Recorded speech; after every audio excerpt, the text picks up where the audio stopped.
She was making pro-grade stuff for some badass entertainers. Yeah, Porter Wagner, this wasn't all just those some guys. person making Loretta ropes. Lynn with Tammy Wynette. No, she best was of the best. Best of the best. Now, that's why she making Yeah, ropes. yeah. Weren't the best of the best Yeah, yet. That exactly, was yeah. yet to come. Yeah. But you got to look like the best to be the best. Exactly, yeah. Well, I'll tell you something. The other reason I like Wahoo was the only guy in the world that would tell me to call Clifford Macias and order 2 pair of boots, right? Yeah, the boots were $200 a piece back then. Then Right. eventually went up to $400, right? Yeah. Well, I only made $100 that week. I love Wahoo. I said, okay, Chief. How do I pay for this stuff? Well, so that begs the question. So you're on a, I don't know what kind of dime you're on right there as far as your paydays go, but you start making all these elaborate outfits and turn into the Nature Boy. How much would these robes start to cost, and what was the highest price you actually paid for one? The highest price, they average around. I'm gonna say they average around 8,000 a piece. Was she cutting you a little bit of a break for being one of the boys, or was it straight up business? No, straight up business. Straight up business. Yeah. And of course, then I started getting them. Then Orendorff wanted to get one, and then Valentine jumped on the bandwagon. But I always made sure mine was better. I remember one of the ladies made my first robe was a red sequin robe, and I think she actually got busted for shoplifting, stealing the sequins. I know Olivia, but it took her 2 months to make a robe. They were phenomenal. Yeah. God. So what's it like to travel around with all this stuff? Because I've always known you as the kiss stealing, wheeling dealing, limousine riding, jet flying son of a gun, wearing the slacks, the suits, and the whole presentation. Were you doing that back then? Oh yeah. Were you ever just like a blue jeans kind of guy? No. Even growing up. Yeah. I had no problem. I was just telling someone last night.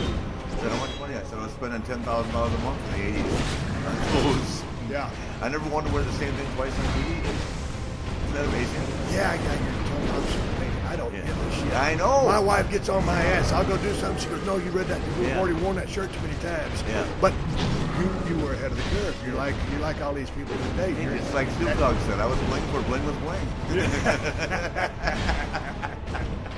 All right, you charge to the next book. And man, I tell you what, dude. Out of the ring.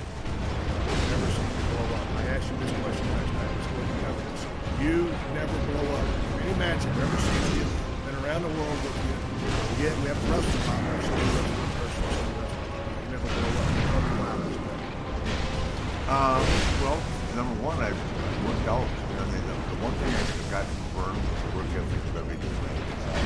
From the time, from 1972 to 1986, I did 500 free squats every morning. I woke up with religion Every day. and push-ups, and I went to the gym. I always had a home gym. Wherever I lived, I built a home. I didn't live around public. And I just worked out, And then, of course, I was so excited, no holding me back. I never thought about taking a deep breath. The only time I ever thought about taking a deep breath is, when I lost my confidence in 1980. I discussed it first. And I might have blown up a few times then just because I had lost my self-confidence.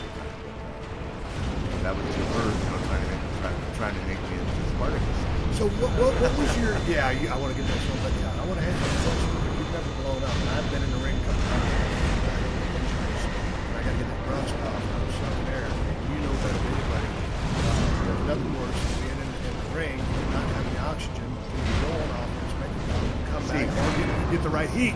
You've got to be able to breathe, or you cannot work.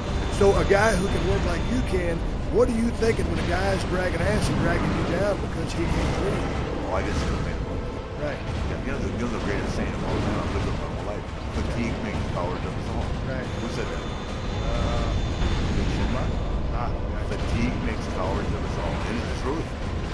You're in there and can't breathe, baby. Let's talk about big shows and nerves. You ever get nervous? A lot of guys get in the ring. I always like to give a few tips to the younger cats who listen to the show. From 3 squats, 500 a day. You have big show nerves. All the time. Ray Stevens told me when I started the business the day I wasn't nervous going on to the ring. Because I wanted to be the best. I wanted to perform at the highest level. But I live by that motto too. The day you ain't nervous walking out to that ring, you don't belong in it. Because it's be that much. When you first started out, around the 273 mark,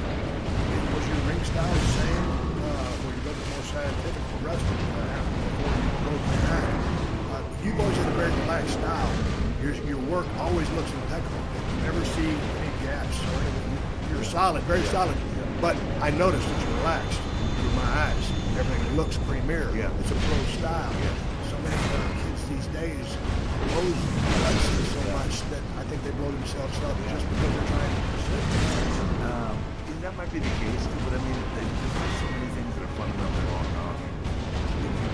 Back when I started, if you turn your back, look at the crowd, start upon the turnbuckle, you were that hitting the turnbuckle to get the crowd going, right?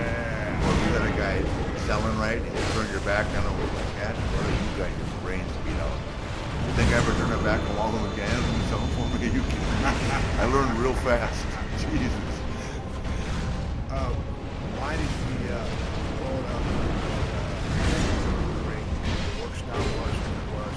Let's talk about the promo stuff, motivation, what it was. I've never seen it was that lack of content, message, or confidence. You believed every word you said. That made me believe it. And unfortunately, I lived it. Yeah. If I said it, I was doing it. So let's talk about promos. There's such a lost philosophy. Let's talk about promos. There's such a lost art. Break down if you're What? cats. What? He was driving me crazy. I'm about to What? raise him and get color. What? Let's talk about promos. It's a championship match. We've got to sell some tickets here. What do you tell some inspire confidence on a promo? What do I tell the people? Or do No, I know? just how you go about it. You know, I'm saying people have asked me that for years. With me, it just rolls off my tongue. I walk out there, the light goes on, and I'm talking. And actually, my problem with me is I was believing what I was saying. I was just fixing to say that. No, but yeah, that has its cons on one side, but it has its pros on the business it sure side, does, yeah. and that's what we're talking. Yeah. And so, like, man, every time you were out there flapping your gums, man, I was buying it hook, line, and sinker. Yeah. Talking about, the women, the suits, the cars, the Thanks. lifestyle. I got to bring that up. Of course.